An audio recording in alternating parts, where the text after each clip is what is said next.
বিসমিল্লাহির রহমানির রহিম। আসসালামু আলাইকুম। দীর্ঘদিন অসুস্থ থাকার পর আপনাদের সামনে কথা বলতে পারার জন্য আল্লাহর কাছে শুকরিয়া আদায় করছি। আমার কারাবন্দী অবস্থায় আপনারা আমার কারামুক্তি ও রোগ মুক্তির জন্য সংগ্রাম করেছেন, দোয়া করেছেন। সেজন্য আমি আপনাদের সকলকে ধন্যবাদ জানাচ্ছি। দীর্ঘ আন্দোলন সংগ্রাম ও ত্যাগের মধ্য দিয়ে আমরা ফ্যাসিবাদী অবৈধ সরকারের কাছ থেকে মুক্তি পেয়েছি।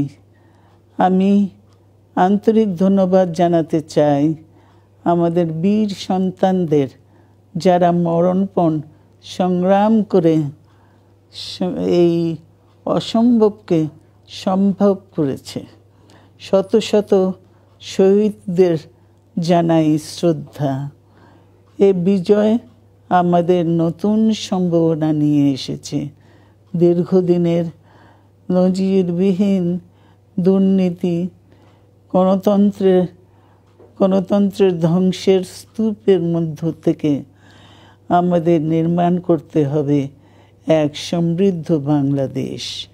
ছাত্র তরুণরাই আমাদের ভবিষ্যৎ।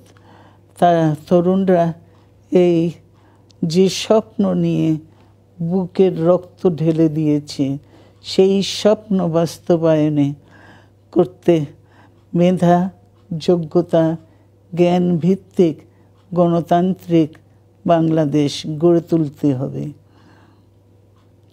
শোষণহীন সমৃদ্ধ বাংলাদেশ। সকল ধর্মের গোত্রের অধিকার নিশ্চিত করতে হবে। শান্তি, প্রগতি আর সাম্যের ভিত্তিতে আধুনিক বাংলাদেশ নির্মাণে আসুন আমরা তরুণদের হাত শক্তিশালী করি।